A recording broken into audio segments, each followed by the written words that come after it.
Hare Krishna. We continue reading from Teachings of Queen Kunti. We are on page 17, Srimad Bhagavatam 1.8.34. Others say that the world being overburdened like a boat at sea is much aggrieved, and that Brahma, who is your son, prayed for you, and so you have appeared to diminish the trouble. So yesterday we started reading the purport by His Divine Grace A.C. Bhaktivedanta Swami Srila Prabhupada, and we are going to continue the purport. Kunti Devi is saying in this verse that some say you came, she's addressing Krishna, these prayers are for Krishna. So she's addressing that some say you came because Brahmaji prayed to you, that the earth was overburdened by a lot of demoniac kings. And some say you came because Vasudeva and Devaki prayed to you. So this is her prayer. Then we have been reading. Why? We continue reading. Why then does the world become overloaded? It becomes overloaded due to the presence of demons, those who are against devotional service. When Mother Earth feels this load to be too heavy, Krishna comes just to unburden the earth. If a ship is overloaded, its position is very dangerous, or it may sink at any moment.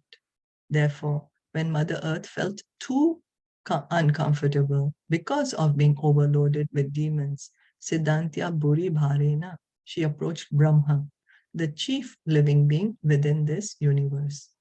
When there is a need, the chief personalities in the universe approach Brahma, who approaches Vishnu to ask that he reduce whatever the burden is. Then Vishnu or Krishna appears as an incarnation, as stated in Bhagavad Gita 4.7. So we read this yesterday, that Mother Earth, she was feeling too overburdened by the kings, too many demons, and she felt too heavy. She went to Brahmaji. Brahmaji took them all to Lord Vishnu. And he appealed to the Lord to help, to reduce the burden of the earth. And Krishna said, he will come. He will come personally. So Krishna says, Yada yada hi dharmasya glanir bhavati bharata abhyuthanam adharmasya tadatmanam srajami aham. This is Bhagavad Gita 4.7. Whenever and wherever there is a decline in religious practice, O descendant of Bharat, and a predominant rise of irreligion, at that time I descend myself. So this is from Bhagavad Gita. Krishna is telling Arjuna that whenever and wherever religious practices become very less, and there is too much irreligion, then I come. Like we know that Krishna is going to come as Kalki Avatar at the end of Kali Yuga. At that time, there's going to be very, very few devotees. Most of us are going to be demoniac, and so the only way out to stop to stop us from further mischief, Kalki will come, and he's going to kill everyone, except a few handful of devotees who are going to be there. So Krishna comes. Whenever there is too much irreligion, Krishna comes. Now in this Kali Yuga, this 10,000 years is a golden time given to us, where Krishna is present here in his holy name. As his holy name, he's present. And how is he, what is he doing? By chanting the holy name, our demoniac tendencies are being reduced. That is the process for this age. That is the process for this age, because the demon and the divine are living in the same person. So by chanting the Hare Krishna mantra, gradually, our demoniac tendencies can be reduced, and we can be situated in our original position. When there is too much lawlessness and there are too many criminals, the state becomes overburdened and disturbed, and the state administrators are puzzled about what to do. Similarly, when the world is overrun by demons and atheists, they create a burden, and the demigods, the pious administrators of the universe, become perplexed. So we are not able to understand, that there are demigods who are controlling this management of the universe. The sun god he makes sure, the sun planet has a deity called the sun god. The ruler of the sun planet is Surya Dev.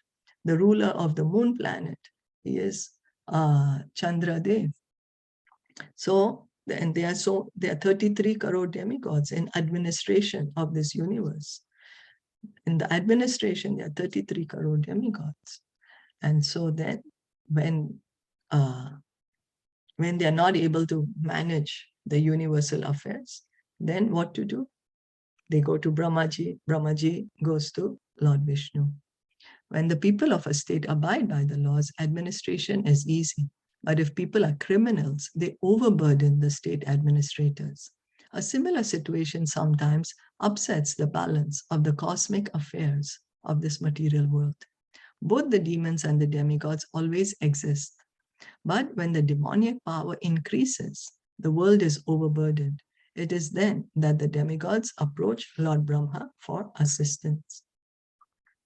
Lord Brahma is one of the 12 authorities known as Dvadasha Mahajan, Swayambur Naradaha, Shambhuhu, Kaumaraha, Kapilo, Manuhu, Pralado, Janako, Bhishmo, Balir, Vayasakir, Vayam, Bhagavatam 6.3.20. So these are the great Mahajans that are mentioned in Srimad Bhagavatam Canto 6. 12 authorities, Mahajans, authority of devotional service. So, and we are advised, Mahajana Yena Gata Sapanta. Follow the instructions of the Mahajans. These Mahajans are Swayambur. Swayambur is Brahmaji. He's called Swayambur because he has no material mother or father. He directly is born from the lotus flower, from the navel of Lord Vishnu. Then Narad Muni is one of the Mahajan. These are pure devotees of the Lord. Shambhuhu, that's Lord Shiva. Kaumaraha, the four Kumaras. Kapilo, that's Lord Kapila Dev. Then Manuhu, Manu is Manu, the king, the king of mankind. Then Pralado, that's Prahlad Maharaj. Janak Maharaj. Bhishmo, that's Bhishma Pitamaha. Balir, that's Bali Maharaj. Vayasakir, that is, Vayasakir is Shukadev Goswami. Vayam, Yamraj. So these are the 12 great authorities. We have to follow the Mahajans, the great authorities, if we want to receive transcendental knowledge. So if we want to receive transcendental knowledge, we have to go to people who have transcendental knowledge. And so these are the personalities who have it. So we need to approach them. The Vedic injunction is Tat Vigyanartham Sa Gurum Eva Bikachet. If one wants to be in knowledge of everything, one must approach a guru, a bona fide authority, a spiritual master. The original guru is Krishna. As Krishna taught Arjuna, he also taught Brahma, as stated in Srimad Bhagavatam, Tene Brahma Hridaya Adi Kavaye.